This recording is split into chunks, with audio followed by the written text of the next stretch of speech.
Okay, sweet. I just wish I was better looking You are good looking. in my next life. We don't talk to ourselves that way. We don't allow that in here. We don't allow that kind of behavior. My mom thinks I'm handsome, so that's all that matters. And my wife. But she's blind, so. All right, we are recording, so whenever you are ready.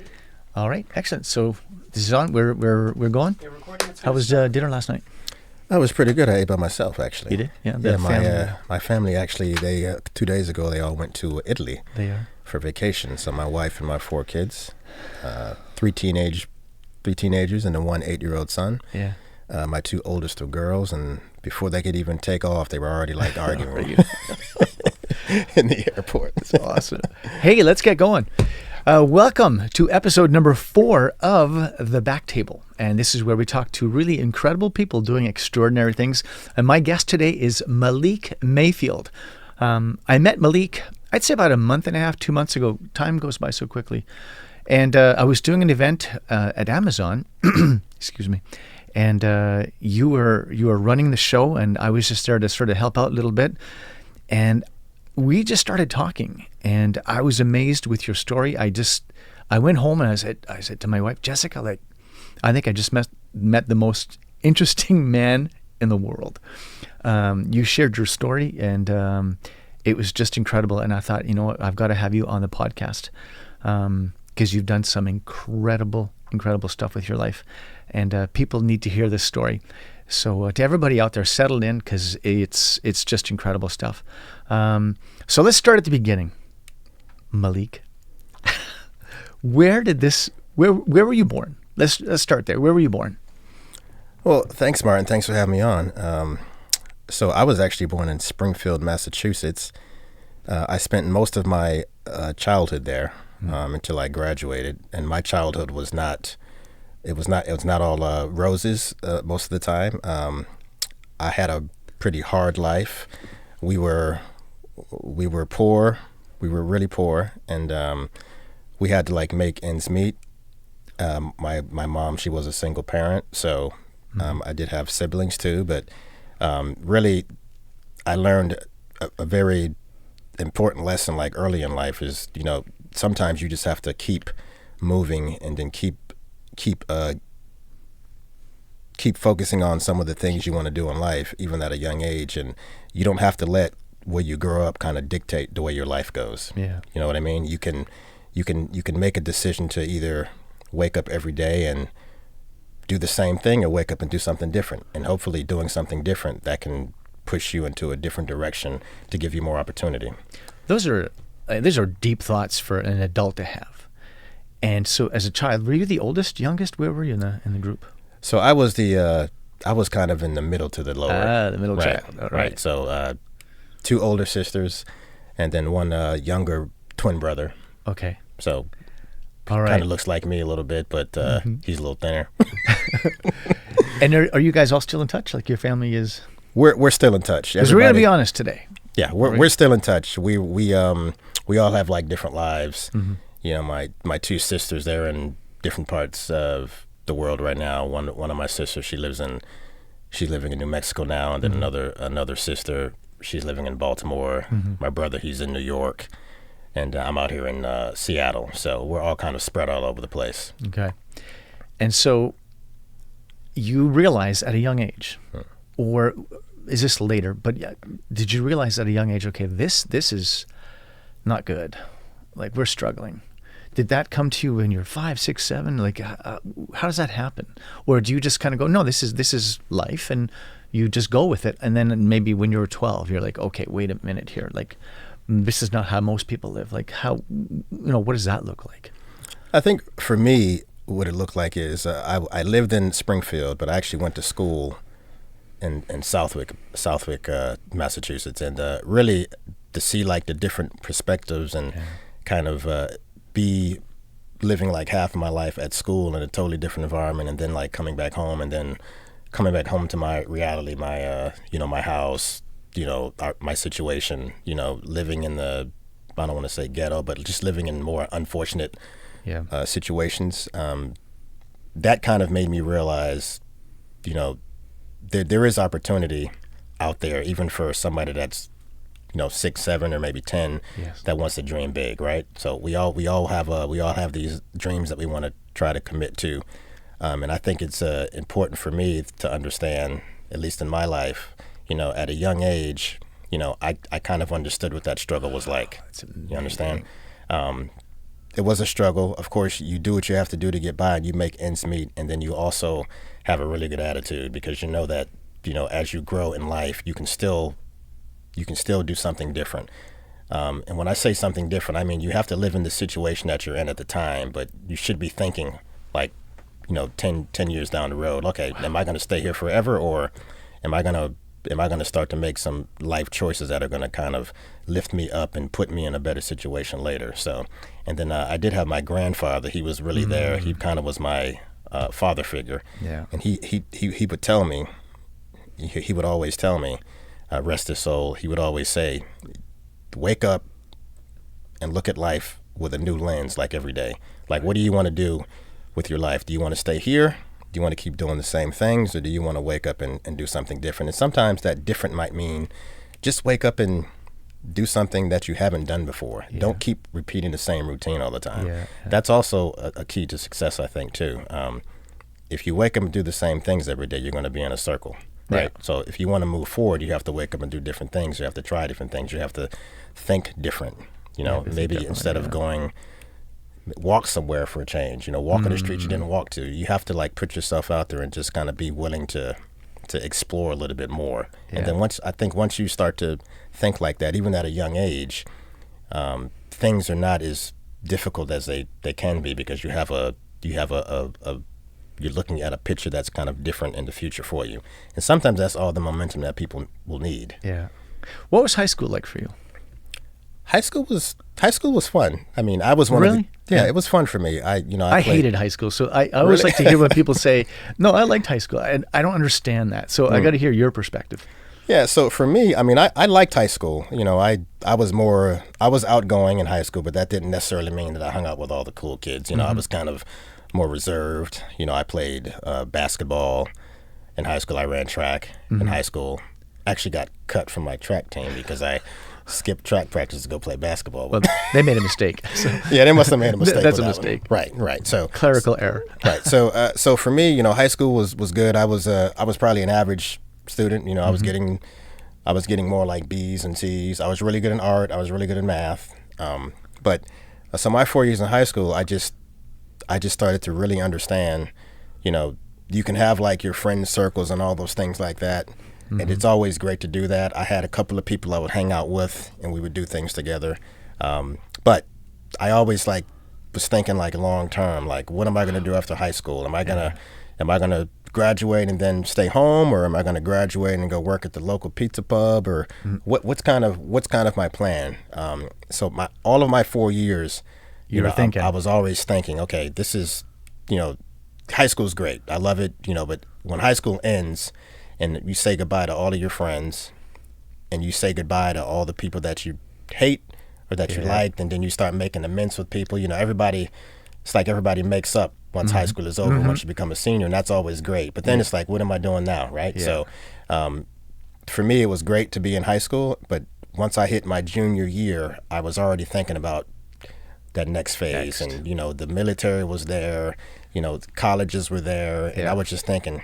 How old were you when you decided to join to go into the military? Like 15, 16? What was that like?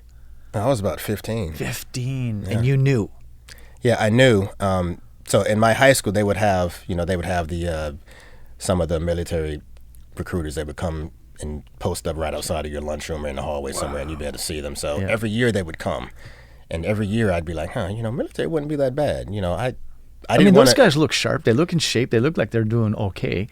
So if you're going really through in shape, yeah, and if you're going through a rough time at home, you must be looking at that going, that looks like stability to me. Is that what you were feeling? I think I was more impressed with how fit they looked, I guess. Yeah. I think I was a fit kid too, but you're still pretty fit. So I was more on the heavier, like pudgier side. Really? Yeah. I think lifting weights actually saved me, actually.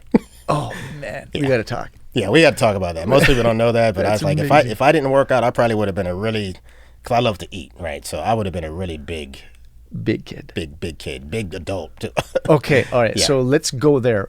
So the one that really piqued my interest when we were talking is a month and a half ago is when you said I decided to join the military. Was that right out of high school or a couple years after? Right. So I decided to join like right out of high school, and basically I had really like focused on a decision when I was a junior, right? Yeah. So I was thinking about it when I was a freshman and a sophomore. I mean, but still, you don't know what you want to do.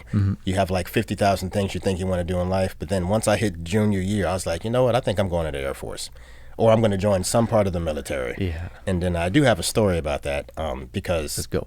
I met with the Marines recruiter at first. So that would be what I think you'd be interested in. Yeah. And I was like, I'm going to be a Marine. I'm about to go out there. I want to get fit. Marines are buff and all that. And I want to, I definitely want to serve my country in some capacity, right? Yeah. But, so for my junior year, I was like, I'm going to be a Marine. And then once I get to my senior year, I'm in the recruiting office in Springfield downtown, right? Yeah. And then I leave the Marines. I leave the recruiting office with the Marines, and then this Air Force guy.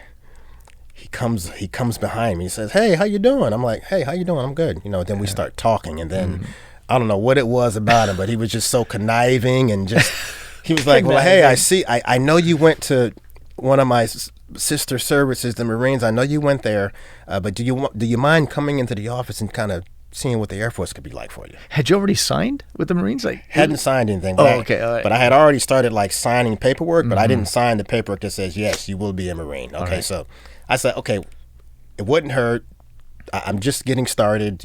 Maybe I can check out what some of these other services look like. So I went into the Air Force recruiter's office. We started talking, and then of course he's like, "Hey, let me buy you dinner. Let me get you some dinner or whatever." Dinner, okay. Hey, okay, fine. For So a guy who loves food, it's like I couldn't resist, Yeah. right? I said, "Is there steak? Are you He going to knew. get lobster and steak?" he knew.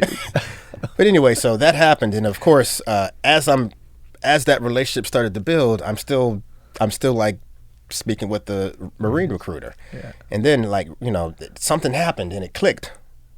I woke up one day and I'm like, I think I'm going to go into the Air Force. Oh yeah.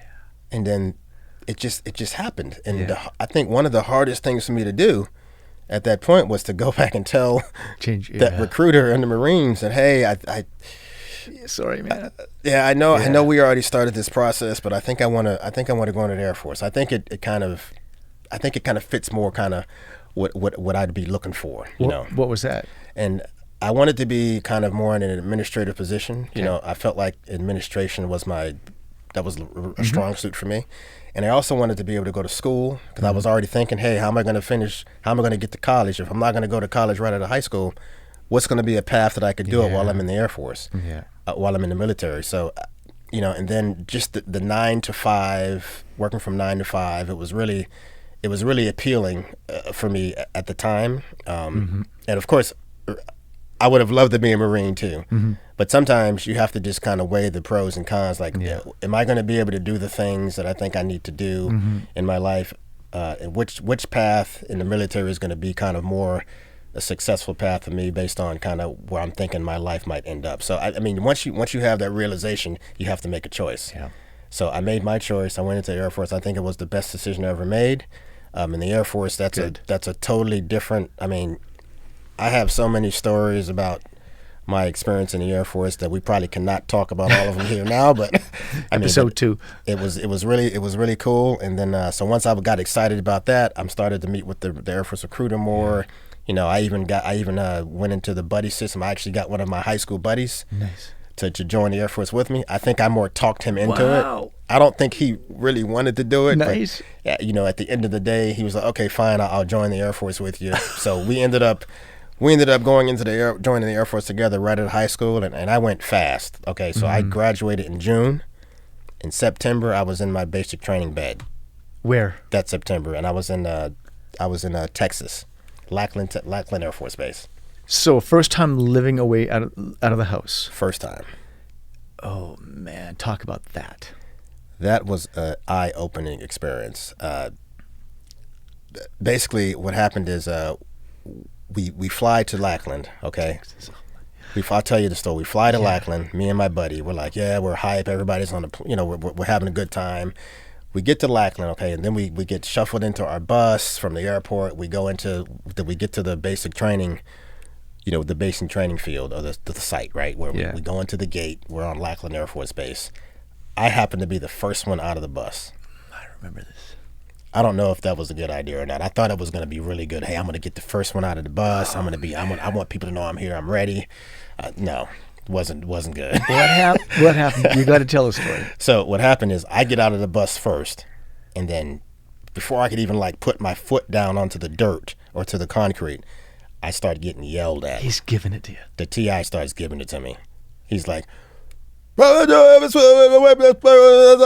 line up. I was like, so I went into shock. That was the first time I ever had anything happen to me like that. Yeah, and I'm talking about the shock that you don't understand it's going to happen until it happens to you. You can't picture what this is like.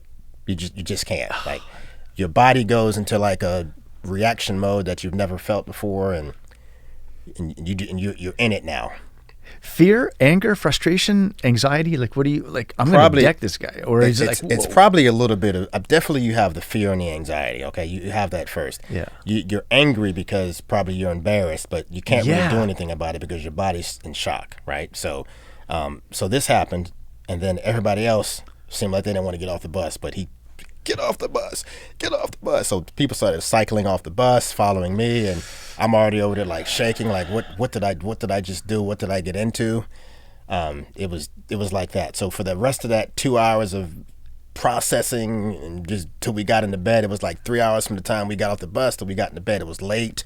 It was I think it was midnight. It was just late, and we were tired. Everybody was just being in the dorm room or being in the bay for the first time, no family, don't know anybody except for my friend, which he got put into a different bay. And then I'm laying in the bed and I'm like, what did I just do? Honestly, I'm out of here kind of thing. This is kind of what you're thinking about. You're maybe I made a mistake. Oh. Maybe I didn't, maybe I this is not something I wanted to do, but you're in it. You're in it now. Yeah. And then all the people in your bay, it was so silent in that bay that you could hear ants eating crackers. I'm telling you, it was really silent in that bay. Nobody said a word. All we heard was the TI yelling. Just nobody moved. I was in the bed straight, I was at the position of attention in the bed. Did you hear any these are 17, 18-year-old kids. They're still young. I'm a dad. I get it. I raise teenagers. Did you hear any of the young men just crying, what do I do? Actually, I did. Yeah. I did. I didn't cry, but I definitely heard people. It's scary. Yeah, people were crying and they were scared, and but that was the beginning of my life. That was the beginning of a decision that I made all by myself to join the Air Force, and then I was in it. So that goes back to that whole, opportunity is there, but sometimes you just have to be brave enough to take it. So for me, that was my opportunity to kind of start my own life. My mom, she had wanted me to go to college, and I was like, Mom, I don't really, maybe I'll go to college. But and my grandfather, he wanted me to go into the Air Force. So when I was in that bed, I was thinking about all those decisions. I was thinking about what my grandfather said, go in the Air Force, go in the military. And I was also thinking of what my mom said, go to college, you can stay here, all those things. And then I was thinking about what I wanted. And I was like, well, if I want something in life, I can't be scared to go after it. So for me, I wanted to go into the Air Force, and I felt like getting in the Air Force would really develop me into a different type of person, a person that's going to be reaching and not scared to try new things and really just put yourself out there and then figure things out. So that's I would say that's kind of when my life started, right there in that bed. So. And what is it, how many weeks is that, 14, 16 weeks? So at the time when I was there, it's 8 weeks. Oh, it's only 8 weeks. But now I think it's longer. It's longer, yeah. I think it's 12 now. And how did that change you? Well, 8 weeks of any military basic training, you're going to change and get broke down into nothing and then get built back up into something stronger. It really changes you that way. And so it's true. It's not a myth. They break you down. Oh, you get broke down. Whoever says they don't get broke down, whether it's mentally, whether it's physically, whether it's emotionally, you learn how to deal with a lot of different things in those 8 weeks. I got broke down. I can admit it. I got broke down, a couple of times I was like, I want to get out of here. But then, you know, you have like everybody around you like supporting you, and you build like a family in there. It's like you're a family, and everybody has to get through it, right? So you get broke down. It's something that will happen. It doesn't matter how tough you are, whether it's mental, physical. Everybody gets in shape. So if you're somebody that's not in shape, you will get in shape because it's like you don't have a choice. So I heard this, and tell me if it's true. The guys who walk in there who are super fit, in shape, maybe don't do as well as the guys who come in there who are really maybe struggling a little bit, and they've got to figure some stuff out. But maybe those guys have been challenged. They may not be physically fit. They may not be the strongest guy, but they have been challenged in life, and they tend to do better. Do you know what I'm saying? Like, I do. Yeah. I do. So one of the things I did to prepare for basic training, because I didn't want to be in there and not be able to do anything, is I used to, you know, right after I graduated, within those 2 months of graduation and then actually going into the Air Force, I used to exercise. I used to go run. I used to do the push-ups, the sit-ups, whatever I thought was going to get me at least physically in shape. Like, nothing can really prepare you mentally, but, I mean, physically, you know, you're going to do a lot of running.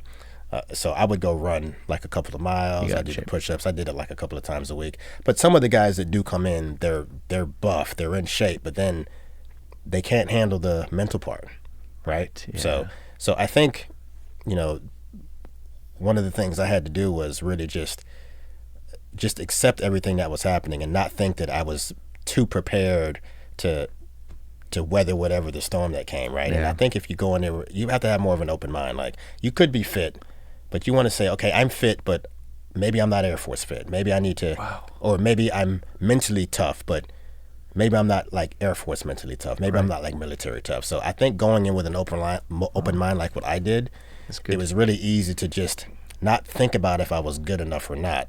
I just have to complete whatever the task is that they need me to complete. And then if you have an open mind like that, you don't have to worry about whether you're too good or not, because really the way that I think things were set up is come in here, pretend you know nothing about nothing, and then we'll see what you got. I love that. Yeah. What's the task? Let's complete the task. Yes. Leave it at that. Yes. Let's just take one step.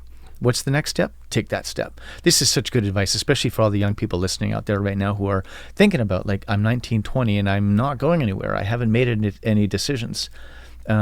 Whatever your path looks like out there, this is such a great lesson is, all right, well, then let's just get one thing done. Make a decision and go with it. Right. How did you change, by the way? And then I want to go to the life after the Army. But how did you change in those 8 weeks? Well, I think for me, I definitely got like more mentally tough. Okay.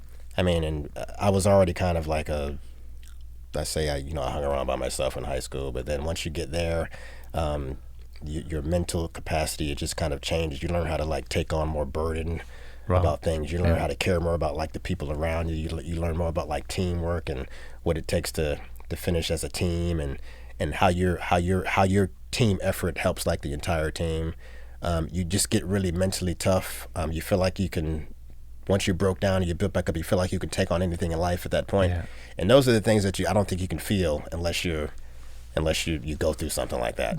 Push to the limit. Yeah. So I got mentally tough in that respect. I was like, you know what, I can take on more now. You know, I'm good. You know, I've passed. I'm about to pass basic training. I'm going to graduate. I've spent 8 weeks with these guys. Yeah. And we've had all types of trials and tribulations, arguments and stuff like that. And then we came through in the end. And I think you just feel like you can take on anything after that. Yeah. So. Do you come back home after that, like with a bit of a chip on your shoulder, like go ahead, try me, kind of thing? Like. I mean, I think you do a little bit. I mean, but you don't try to do that. Yeah, I know. I mean, but what my mom told me. But you come back like with a lot more confidence, a lot more like. Yeah. So what my mom told me was she saw me. Like, cause my mom, she came to graduation. Nice. She thought I was like looking sharp. I was standing tall. Yeah. I was like, Mom, I'm the same person. She's like, no, you're not. You look different. You look different. Look at you, my man, my young man. You know, I mean, so even if you don't think you've changed, your appearance is just different. You just, people will notice it about you. You look different. You walking taller. Your head's like way above your shoulders now. Yeah. You know, I mean, you just, it's in the, I mean, you feel more fit. And when you feel more fit, I don't know, people notice. Yeah. if you feel like you're really good and you're fit, people just look at you like, they might not say nothing, but they can just see something about you that's different. Yeah. That's how it feels. Yeah, But you won't know that until you finish the basic training. Now, you can be in the airport and, you don't even have to have your uniform on. People are like looking at you like, that must be a military. He'd been through something. He'd been through something, right? Right. So, all right. So then, what's life like after that? What happens? You graduate, and then what's the plan? So after graduation, before we go into basic training, we already know kind of what we're going to do after graduation. So after I graduated, I went to Keesler Air Force Base, which is where I was going to do my tech school. We call it tech school, but really what we're doing is whatever job, AFSC or job function we signed up for, we would go there and we'd learn it for a couple of weeks. So I went to learn more about administration and knowledge management. So that was my career field. So I went to Keesler Air Force Base right after that. That's in Mississippi. Okay. So I went there right after that, and then I spent 2 weeks there. But I tell you, going to Keesler was like going to college for 2 weeks. The environment was like so lax, and a lot of people, you get there and you feel like you want to still have that walking tall looking, but then you get to your first training site, and then you can really just kind of take it easy a little bit. You don't take it easy completely, but you can really be like, okay, let me calm down. Yeah. You're gonna be with a roommate. Probably you're gonna room with like one person in your barracks or whatever, and you guys start chatting. You're like, hey, let's go get some food. Let's go to the BX, or let's go to the, let's walk around. Let's go to the gym. And then you feel like, okay, I've arrived to another part of my life or another stage of life. I've passed like one difficult task, and now I'm at my next task. I can relax a little bit, but now I have to pass my tech school. So this is kind of how the feeling was. It was like, hey, I've arrived. Okay, let's relax. Let's go eat some food. And we don't have to eat in like 2 minutes. I love how food is just constantly coming back. Food is constant. I'll tell you, I love to eat, so it's constant. But but it was really nice to be there and after finishing basic, and then get to tech school and just be able to relax a little bit. And how long is that? Tech school for me was it was 3 weeks, I believe. 3 weeks, right?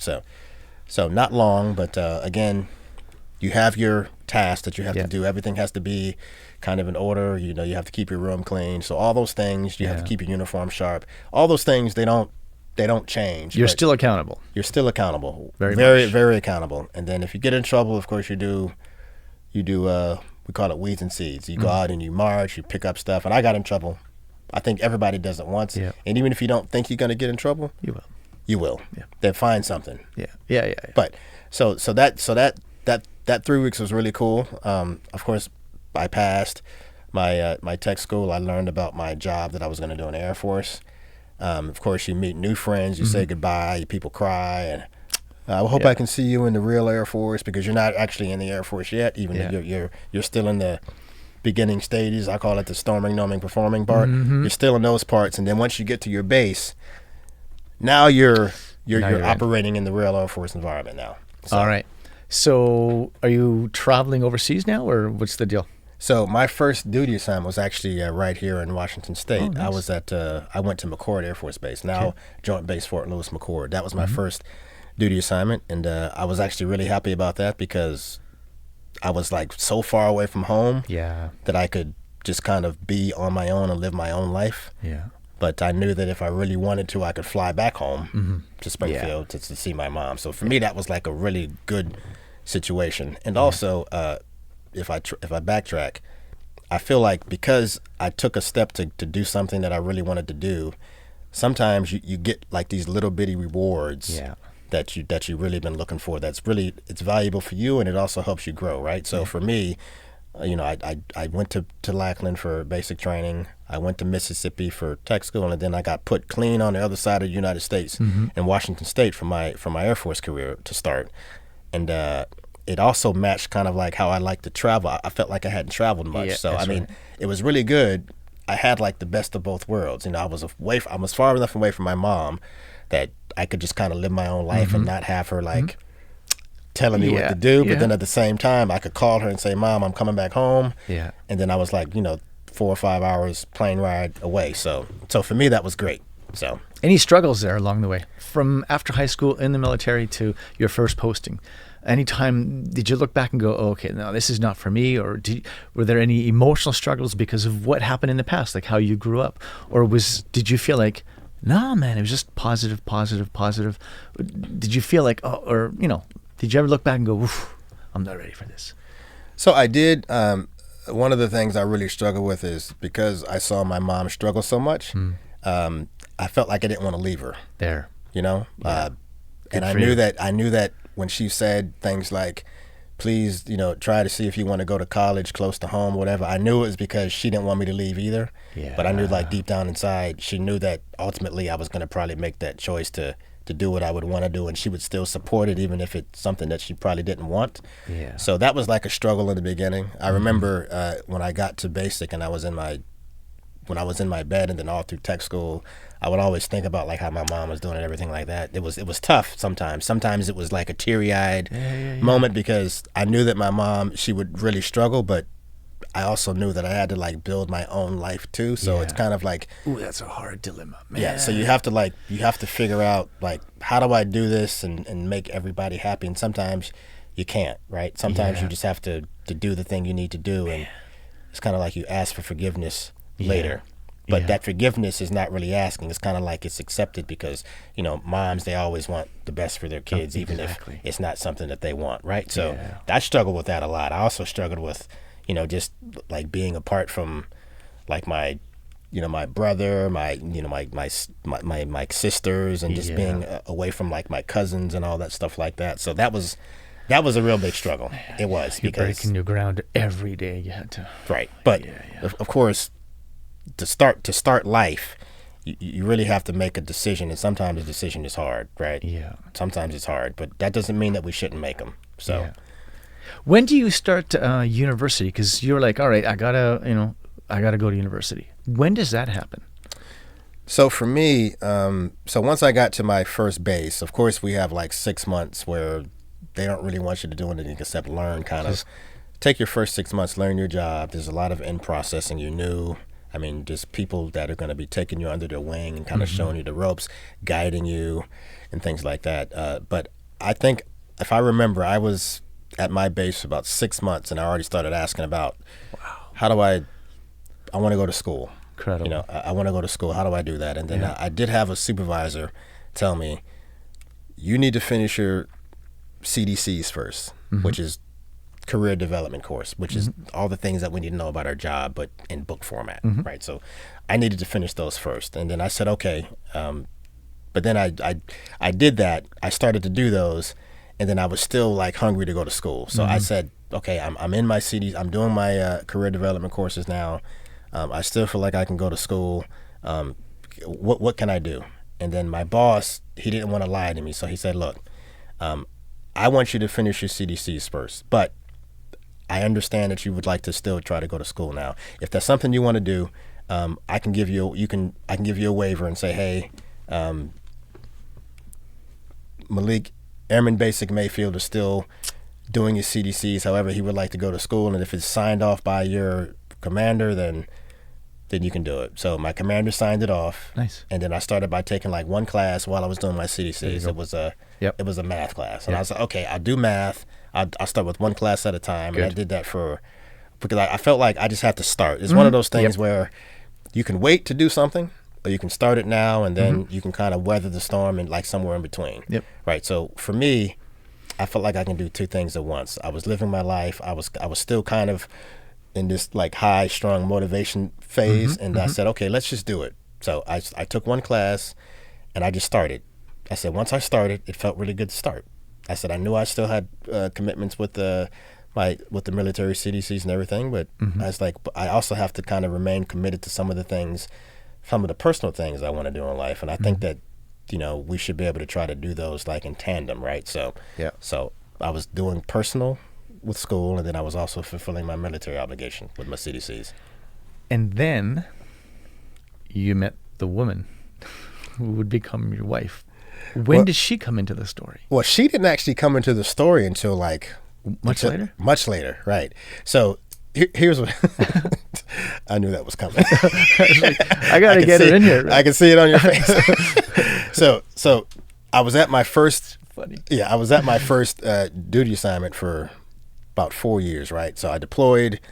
I had already started school, and then after that, I went to Incirlik Air Base. So that's where I went to after my first base. So I was at Incirlik for about 15, 16 months, and then I went to Italy. So my first, you can say my first 4.5 years were between like McCord and then Incirlik. Then I went to Aviano Air Base, and that's where everything started happening. Aviano Air Base is in Italy, and so I PCS there, and that was really my second time being outside of the United States. Big thumbs up or like? Oh, I can't even imagine. You can put your hands up. For Aviano. Really? It was that good. Aviano was great. I can't wait to go. I'm going this summer, next summer, and you're probably not going to want to come back. I mean, wow. You know, we live in a great country, but Italy it was so great, and that was like the second country that I've actually traveled to where I was like kind of overseas, and I was like, okay, wow, this is great. I was just so taken by Italy when I got there, and I was in Italy for about a year. Yeah. And then I met my wife, so it wasn't like immediately, How many countries have you traveled to? You told me, and I remember it was like some crazy number. Oh, I've traveled to at least 50.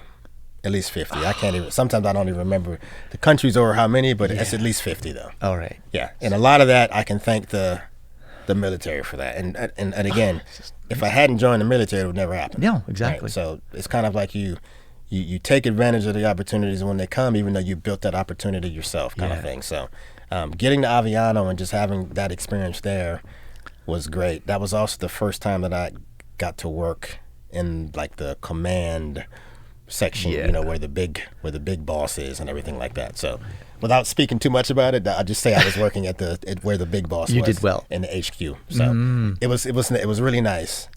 Whoops. Meeting some important people and doing some work that you felt really like this matters. This is incredible stuff. Yes, I mean it all matters, but I think every time I got a job, I kind of moved up a little bit. So my third job was like working at the at the wing, and it was just really nice to do that. So we could talk about that for about an hour. How are we doing on time, by the way? Fine. Yeah, it's 1:42. 42 minutes. We've recorded 37 minutes. Okay, awesome. Perfect. I wanted to ask you about, obviously, so you meet, get married, because just before we got in here today, there's a heck of a story.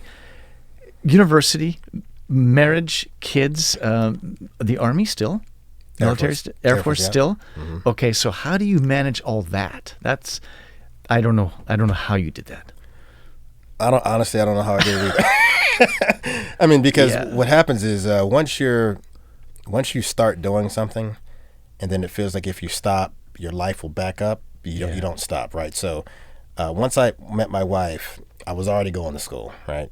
Yeah. Once we got married, and we had our first daughter, I was still going to school. So so these things it's like you're adding more to your to-do list. Yeah. That you have to kind of do in tandem with like other stuff. But you don't stop, because if you stop, then you feel like you're going to be passed over, or you're going to waste too much time, and you kind of want to keep yourself in the area where I say success is within striking distance, right? So beautiful. So what I did is my wife, she knew I was in school, and she would tell me, because we had our daughter at the time too, and she said, tell me the days that you have to be in school, and then I would just understand it. I don't expect you to be home until like 11 o'clock at night. That's kind of what she said. And so to hear that, to be that supportive, I felt like I could just go do what I had to do for school. Now I'm still working full time, by the way. So this is like, okay, I'm going to go to work and do my full time job, and then I'm going to school in the evening, and I'm not going home till like 11 o'clock at night. So to get that type of support, it helps and is invaluable, because sometimes it could have been different. Oh, that could break a marriage. Maybe I couldn't get that support. Maybe I had to figure something out. But because I had that support, I was really able to like dive into the school. Yeah. And because I had that support, I also wanted to make sure I wasn't like lagging. Like I wanted to try to get things done as much as possible. So I got my bachelor's degree, and then I immediately started on my my master's degree, and then that was about 18 months that my wife was really putting up with me studying all the time. And think about it, you go to school, you're working, and then you got to study, right? Yeah. So at home, I have to figure out how am I going to study? Yeah.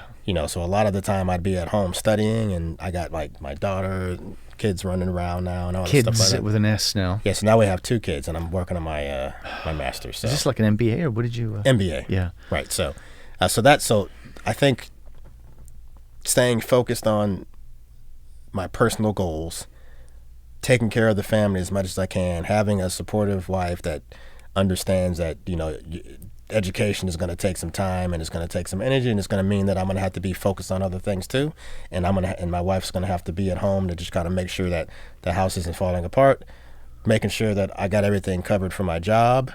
I was still like working full time, and then getting promoted, and then changing jobs and PCSing and doing all the things like that. Incredible. So, and then nothing gives. Nothing will give. Like, you can think that maybe if you're doing something over here, nothing gives. Everything is like full 100% full throttle. So I love that. That's like the title of a great book. Nothing gives, man. Yeah, nothing will give. So you have to be willing to. It's almost like you have to figure out how you're going to get through it on your own, because you don't want to. You don't want to tell your boss, "Hey, I can't make this work. I got a family at home now, and I'm trying to go to school." You can't tell your boss that, but you can tell your boss is, "I'm going to get it done," right? You don't want to. You don't want to tell your wife, "Hey, I'm tired. I'm tired. I can't do." You can't do that either. So while I'm doing all that, I still have to figure out how I'm gonna get. Because she's tired too. Let's give her 110% credit. She's tired too. Right. Man, she must have had her fill day in and day out. Yeah. So I can't do those things. Plus, I want to pass my classes, so I'm trying to get like straight A's and all that. Yeah. I'm caring more about my education now that I'm I'm paying for it, right? So all those things, I have to play with my kids now, right? Yep. So then you have other things in life happen, like get a flat tire. You have to travel for work. You have to do a lot of these things. My wife wants to go visit her family in Italy, so in the middle of all that, we got trips happening too, and all those things. And you just tell yourself, nothing's gonna give. So, all right, we got to skip. We got to skip along. We got to miss a few years. Okay. You suddenly find yourself the end of your military career. How does that happen? What does that look like? So if I fast forward to my last year, I was living in Madrid, Spain, and then it came down to like, am I going to retire, or I am going to retire, but am I going to retire in Spain, or am I going to go back to the States? How old were you, by the way, when this was? When I retired? Yeah. 41. Okay, because you look like you're 42, so not last year. So. Thanks. I don't know how to answer it. I think I'm in shape. Just thank you. Yeah. A little bit. Right, okay, so a few years ago. Yeah. So so basically I retired, and I was living in Altus, Oklahoma. Right before retirement, I deployed to Abu Dhabi, and I spent about 4 months over there. Came back, I retired, and then now we're getting into June, July, August, September. So I'm going through the retirement process and trying to figure out life, because now another stage of my life is about to happen, right? So I'm going to retire from the military, and then I got to figure out what I'm doing for a job. I still have to take care of my family. I have to figure out how I'm going to put my MBA to use. Yeah. I had to figure out how I'm going to take care of my kids. I mean, so all these things start coming like full circle. Yeah. Good thing for me is I started to prepare for that like a year out. Okay. So I wasn't and I had already had my MBA, so I didn't have to think about going to school. That was like the plan, by the way, to get that done. So I'm not even thinking about it. So I retired. I started doing a lot of interviews, and I start putting my resume out there, and then it came down to Amazon and like the Mars Candy Company. I had got to you could say the VP level for both of those companies. Two good choices. Yeah, so I had to decide, do I want to go to the Amazon jungle, or do I want to make candy, right? So sweet option. So I think, did they headhunt you, or did you reach out to them? I actually reached out to them. Okay. Yeah, I mean, I put so many applications out, it was ridiculous, but these are the two that really the interview process kind of took off a little bit. So, but I did get the going through the Amazon process. I really felt like that was a really good. Tough. was tough, but I felt like it could be like really rewarding on the back end. Okay. You know, like you really, I felt really strongly about that. And the Mars interview process was really good too. But I was already thinking when I was going through the process, I think I want to work for Amazon. But then, you know, so I retired. We're doing the interview process. I took my interview with Amazon when I was actually in Spain. Like what, Zoom or what? Because I was in Spain because my son, you know, he was playing soccer at the time, and then we went to Madrid so he could play soccer for a week. So I took that interview. I was like, okay, but that's one of those things where am I going to tell these people? Am I going to say, hey, I do it when I come back, or am I going to just kind of let life happen and kind of figure it out along the way, right? So I did that interview while I was in Spain. Okay. Right. So came back, did a couple more interviews with Amazon, and then I get the offer. Right. So I was like, oh God, this is great. So now you made it sound simple. So the Amazon process, are we talking 6 interviews, 10 interviews, 2 interviews? Like what are they like to interview with? I think so. I think the interview, without like diving too deep into it, I think the interview process is really, it's kind of focused on kind of what type of lived experiences you've had and how did you overcome those experiences, because you know, I feel like, you know, at least at some of these really big companies, they kind of want to know what type of person you are, not what type of person you could become. They kind of use whatever they might use whatever your responses are, and to figure out, hey, is this somebody that we think could grow here, or so they want to know what you've done and how you've weathered like different storms. So that's kind of how I would say that's, without like going too much into it, I would say that's kind of how the process kind of went. So I think it was really easy for me to kind of choose kind of where I thought I might want to work based on kind of how my interview process went. So what are you doing for Amazon now? So now I'm an executive assistant. Okay. And I started as an executive assistant, and we do a lot of, you know, as an executive assistant, we do a lot of work that's around like organizing our you know, our boss's calendars and things like that. We do a lot of PM or program management style work, and then like a lot of the things that we do are not like in the spotlight, but we kind of keep the wheelhouse rolling, right? We're there, we're the gluteus, we're the mechanisms behind the scenes that make sure things go, even if people don't see how they're going. You know, I like to say we're the silent but curious, or we're the silent but deadly people. We're the ones that are in the bushes making sure that everybody has what they need, even though you don't know. And then when people go out and they see everything, that's a product of something that we've been working on in the background. Right. So I think if I have to say it, you know, we're the ones that kind of keep things moving behind the scenes. That's really good. It's a rewarding feeling also when you see your boss is really successful at something, and then you know that it's because you've been like working some of the things he needs to get done. You've been helping him with some of his processes, or dealing with his team and things like that, or just getting some of the things done to help him be more successful, or help them be more successful. And I think that's what we do. But I love being an executive assistant though, because I think it's like really rewarding. Well, I'll tell you, the staff that I worked with just really admired you. Not in the past, admire you. They love working with you, and they just had nothing but great things to say about you. Was this the part where you were talking about me when I wasn't in the room? A lot. I was like, so who's this Malik guy? And they were just like, he is, you know, and I was just like, I can't tell him this. His head will just explode. I was just so impressed with it, with the way that people talked about you. I was like, that is really special, and you need to know that. And I was only there for I think half a day, but I stuck around. We spoke for a couple of hours more, and I could hear people talking about some of the projects that they're working on at Amazon, and I was just like, unless you're in that world, you have no idea what's happening in the background with Amazon. It's incredible. And so people like yourself, like you are the lifeline of this organization.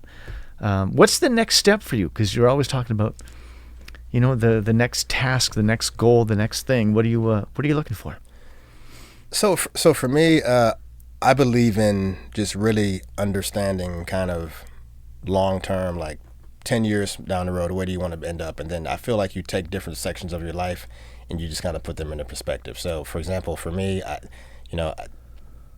always value a new experience, something that I haven't done before. And something that is going to just help me be more well-rounded as a personally, as an individual, and then also as a scholar, and then also as a business person. So for me, I think, I'd love to continue working at Amazon. I love Amazon. It's a great company, and I've had like really good experiences along the way. And I think that, I would want to try one of the other Amazon businesses as a next stage of my life. I've worked in the I've been in finance for my whole career so far. Different parts of finance. I've been at the you can say I've been at the SVP level working. I've been also at the VP level in different organizations, and now I'm at the VP level now, working for a VP. The next step for me, I think, would be probably going into or jumping into the space where I can be in Amazon Studios or Amazon Music or something like that. Really? I think that that would be like my next step, but I'm not sure. But I always like try to look long term and say, hey, what could I be interested in, and then based on my skill set now, what do I think I could be the most valuable? You'd be such a great mentor. I look at you as a mentor. I just think the stuff that you've had to overcome and deal with and succeed, I just think this is the kind of guy that I want to talk to on a regular basis, because I'm like, hey man, like, what's your opinion on this, and how would you handle that? You're a leader, and we, I think, talked about this a little bit. Born or taught? How are leaders made? So I think, I'll answer it in two ways. Sure. I think people can be born into a society where the expectation is for them to be a leader. So let's say you're born into royalty. Well, you're already a leader when you're born, because you're just born into it, right? The expectation is that you will become the king one day, right? Yep. So that's one way that you can look at it, and then your experiences turn you into a leader, right? Yeah. So and for me, that's a real leader, though. That's real leadership. Yeah, I think, and for me, I think if I have to lean one way or the other, I would say that the way that people experience life and the way that they've had to overcome things, I think leaders, for me, are built in this type of way, and then and it's not the same for everybody. And it also takes guts. It takes like opportunity. It takes like leaders wanting to do things and put themselves in a situation where they're not, they're making themselves vulnerable. I think leaders they come from all different aspects. It's not up or down. It's not like right to left. It's just, what can a leader do in the moment, and then what is going to define them in that moment. And I think for me, leadership is about that. I feel like I've had to lead in my career from the front. Yeah. I had to lead from the rear. I've had to just be amongst the people. I've had to listen to people. I've had to be quiet. I mean, so I think leadership, it's not just one way of life. It's just, there's many different parts of it, and you just have to figure out, like, which part of it is the most important right now. Like, sometimes leaders need to be quiet and listen. Well, we have a leader right now that I wish was quiet.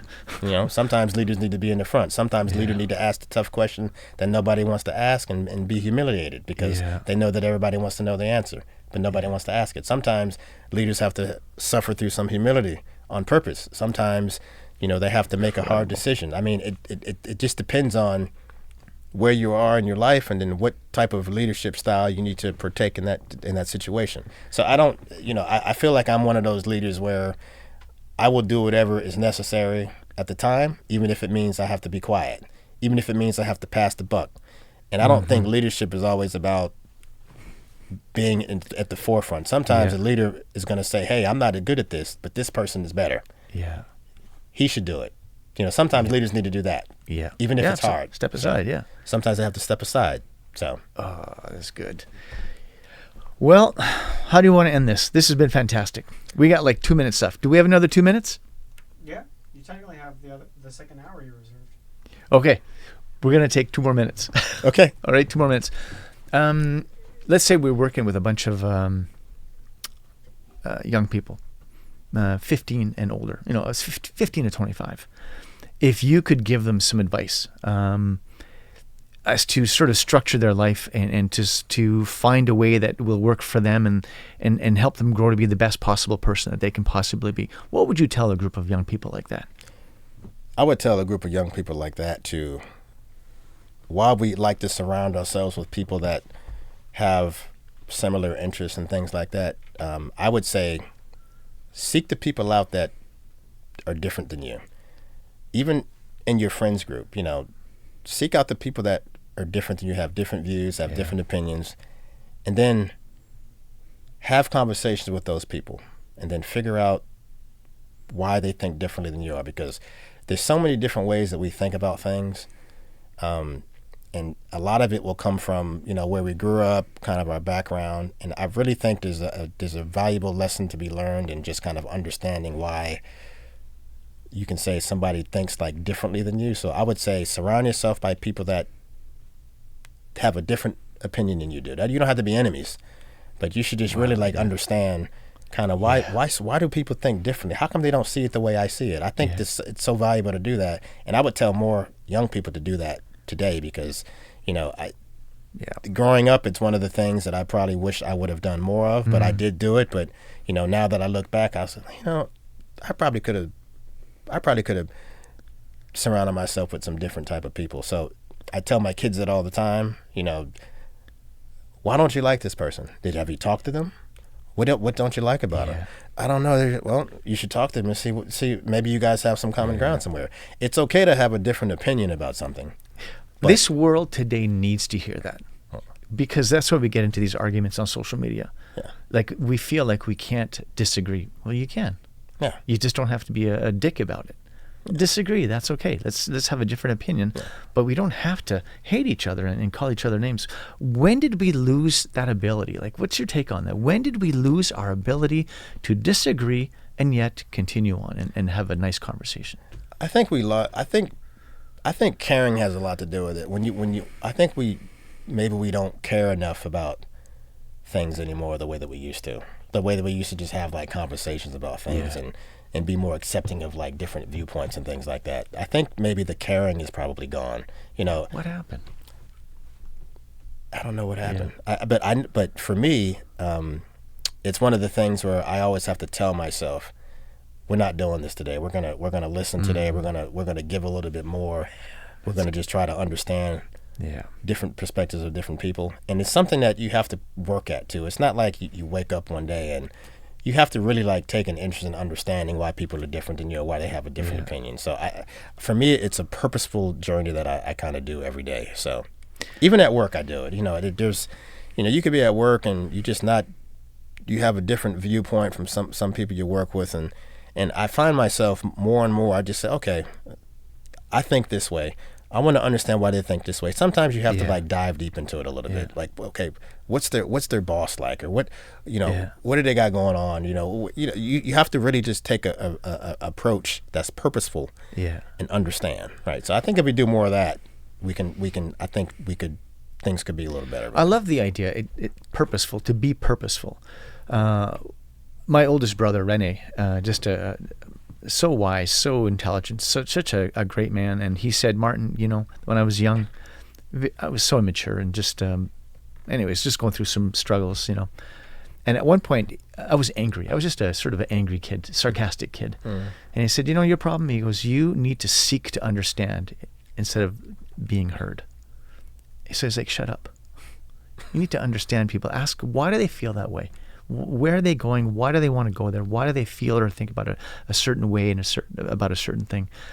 And I feel like that's what you're saying today, but still to this day, I can't understand why we've gone so far backwards. We just want to speak rather than to understand what the other person's going through.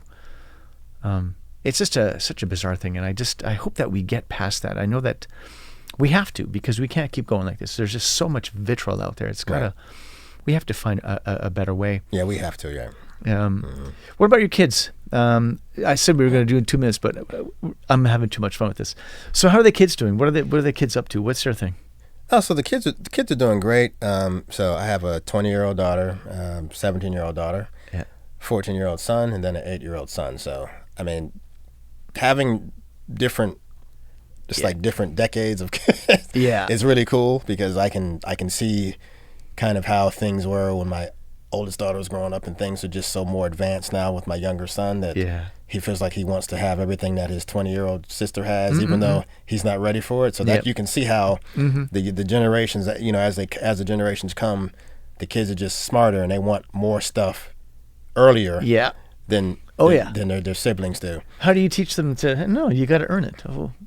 Well, I have a philosophy. I like the merit system. It doesn't work all the time. Sometimes you know, the kids are like, I'm sorry, Dad, I'm just not.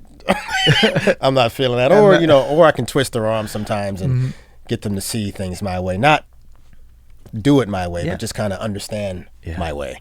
But then, you know, a lot of it is, as a parent, I feel like you have to be really understanding, and you have to allow yourself to fail with your kids too. You have to understand that, hey, I'm going to lose this argument on purpose.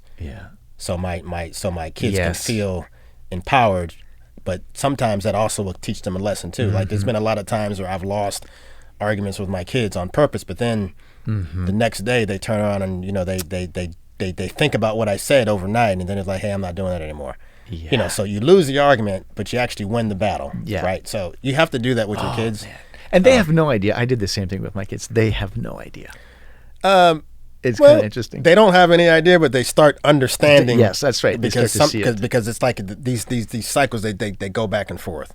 Right. You know, and you do argue with your kids sometimes, but the arguments you have with your kids are really just to see kind of where they're going with it, where their thought pattern is going. So we will argue with them just to see where they're at. Like, what are you talking about? Why did you say that?